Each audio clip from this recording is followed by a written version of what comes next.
Good thing we sent our boys out of the newsroom and down to Vegas. Coogtube reporter Sean Gordon is there right now getting set for a big day in BYU hoops. That's right, we're here in Vegas, and in less than an hour it's the tip-off of day 3 of the WCC tournament, and BYU will be bookending that play. The women will play first, and then the men will get the nightcap taking on San Diego. But first, they had to get past Pepperdine. San Diego established things down low. This power move from Chris Manresa, he'd flirt with a double-double. The Waves hung in there, though, proving they can bang down low, too, getting second chances. Stacey Davis with the and one. He'd score a game-high 19 points. But the Toreros were just too much, hitting key buckets down the stretch to advance with a 62-59 win. The other men's game saw LMU take on San Francisco. Big scorer Anthony Ireland didn't disappoint, scoring 16. But up too late, he'd lose control and turn it over.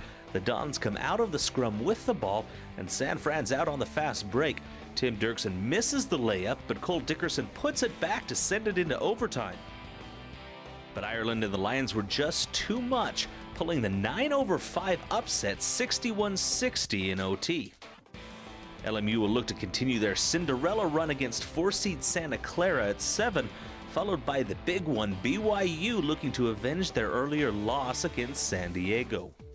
Well, tonight sets the Cougars off on a must-win tournament run. They're going to have to win it all to punch their dance card. And Coogtube reporter Justin Ashby is here with me. Justin, do we have a legitimate shot to shock the conference and win this thing? Well, I should like to see them in the conference championship this weekend. And as they start this road, it's only going to get rougher as they get farther along. A spot in the NCAA tournament would have to mean 3 wins for BYU this weekend. But the team isn't looking too far ahead. Their biggest focus for right now is tonight against San Diego. Yeah, our team's used to just focusing on one game at a time, and you can't get too ahead of yourselves. I mean, there's lots of good teams in this conference. San Diego may have beat Pepperdine, but as soon as the game ended, Coach Greer was already thinking about today's game against BYU. We've played twice. I think our guys have some confidence having beat them at home, but I'm sure BYU is kind of licking their chops, want a piece of it after that. It's all about end-of-the-season urgency, and the Cougars say they are ready for the challenge. The young guys, just like the old, understand it's a last-chance shot to make it to the big dance. We need to get a whole group of guys, as we go down there to play their best basketball of the season, and that urgent feeling where you realize there won't be another chance. If Carlino can be a distributor to a quick-scoring Haas and Davies, the Cougars have a chance to win. The team has a 14-1 record when Carlino has at least 5 assists in the game. And if BYU wins, we'll be playing that team that left a nasty taste in all of our mouths only weeks ago. And hey, if we're lucky, we might be playing the #1 team in the nation on Monday. Well, and we almost beat them last week, so anything can happen. And switching sides, though, the women saw 2 games happen, including San Francisco and Loyola Marymount, to determine who would play BYU. San Francisco coming off a big win against Pepperdine, taking on Loyola Marymount. Bailey Barber looks good on this power move. But this game was all LMU. Alex Cowling scored 15 for the Lions. She's the WCC all-time leading scorer. Hazel Ramirez had 15 of her own. The nifty drive and jumper right here as LMU rolled in this one 75-53. Game 2 saw Santa Clara and Portland. Megan Fulps had a big night, scoring 19 for the Broncos. But the Pilots countered with a balanced attack. 5 Portland players scored 8 points or more. And with a tie game less than a minute, Jasmine Wooten finds herself wide open for the layup, and Portland wins it 70-64. So LMU advances to take on the Cougars tomorrow at 1. The Lions beat BYU a little more than a week ago. And on the other side of the bracket, Portland will match up with the 3-seed St. Mary's. And it's do or die for the Lady Cougars as well if they want to go dancing. And Coogtube reporter Jake Edmonds is here with me. Jake, how do they match up against LMU tonight? If you would have asked me that a few weeks ago, I would have said they match up perfectly. It's going to be a great game. But after splitting the regular season, losing last week to Loyola, I wouldn't be surprised if Loyola actually pulled it out. The Cougars are really going to have their hands full today. A catfight is brewing in Las Vegas as the Lady Cougars prepare to take on the LMU Lions. The key for the Cougars' success? Stop Alex Cowling. She's hurt us twice now, and we have to. I might look at doubling her a lot more than I've done, and I think we just need to be real physical with her. Cowling and Lion guard Deanna Johnson shredded the Lady Cougs in Los Angeles last week, scoring a combined 45 points in the win. both teams are confident going into today. BYU will just be another team for us. They're a great team, but so is everyone else we're facing. It's Division I basketball. They want to kick the ball up the floor, they want to run, they want to shoot the ball, and we want to defend. So we're ready. We struggled with them last week. They kind of threw a defense at us that we hadn't seen before, and we struggled with it. But, you know, I think we match up well against them. With the win-or-go-home mentality, the pressure is on for this Hoops squad, especially for the seniors.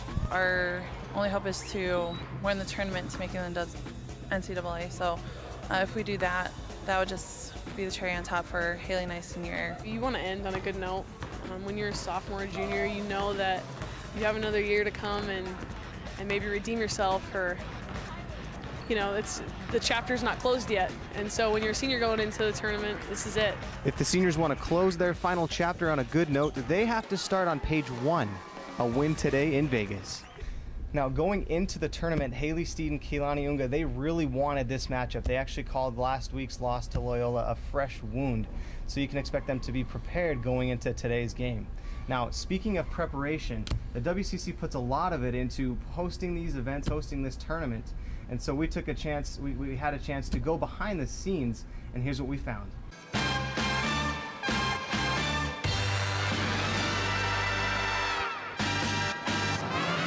We've been working on this particular event for a year now, on and off with everything else that we're doing, but it's not just something we roll in the day of or the week of. There's a lot of intense planning that goes into this, and I think that's what most people would be surprised about. We spent a whole day building this giant riser that you see in the background, and so it takes about a day to build that, and it takes a few hours to put down the court. But we put down the basketball court 10 times a year, so we're getting really good at that, and it can do that pretty quickly in about 4 or 5 hours. This location that we're at right now had to be cleared and coordinated through the arena. They also have to sign off on our cables that are running to all of our cameras through the ceiling, and so they're involved in it. The WCC is a collaborative partner for us throughout the season. BYTV it's been a fantastic partnership. We enjoy having them here. It's been a great partnership, and can't say enough good things about them. I call it organized chaos. You have about 15 people in a production space that are all talking at the same time. All right, standing to-dos. And it can get very, very chaotic, very overwhelming. We want the viewer at home to think, wow, there must be only 2 or 3 people that are working on this because it looks very easy. When in fact, there's actually 40 to 50 people that are working behind the scenes for the viewer at home to enjoy the broadcast. Now, the WCC hosts hundreds of events every year, but Darren Davis told me that this event is they actually called it the elite event of the year. So, you know, it's obviously an important event for the WCC and the Orleans Arena. Well, it looks like you got to have some fun going up in the catwalk, being all over this arena. That'd be pretty fun. Yeah, absolutely. I'm afraid of heights, though, so it was a little tough, you know, walking around, but I managed. No, definitely. Well, we're going to take a break, but we're not done from here in Vegas. When we come back, I had a chance to sit down with WCC Commissioner Jamie Zaninovich and find out about what he thought about BYU in year 2 of the West Coast Conference and the conference going forward. And Patch to the Max will show you BYU's epic 0-2 rally led by the talented freshman to steal the #1 ranking from Irvine. We'll be right back. Welcome back to Coogtube. We're plenty busy down here in Vegas, lots of games to cover, but I did have a chance earlier to sit down with West Coast Conference Commissioner Jamie Zaninovich. Commissioner, thanks for being here. It's been it's been a good basketball season. What are your thoughts so far as we head into the tournament? Well, this has been one of our most competitive seasons that I've seen in 5 years, both on the men's and women's side. And you know, to have a #1 team in the country at the top on the men's side, and then others competing for postseason bids, and but competitive games throughout the year. I think it's a testament to how deep the conference is getting. And as you look at it, you've got the #1 team in the nation in Gonzaga right now. What does that do for the profile of the conference to help the conference?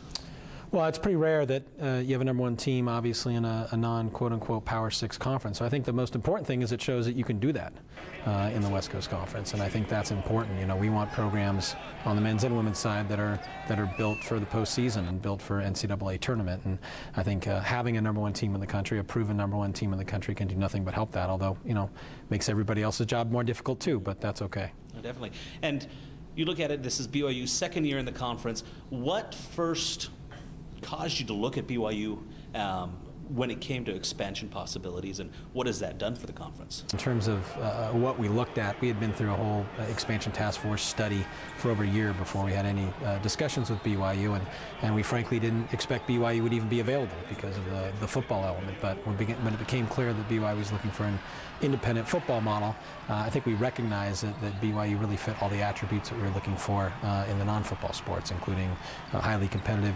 national brand in men's basketball and a lot of other sports, a school that fits philosophically with our schools, the right market. In terms of what it's done, it's certainly raised the profile of our conference.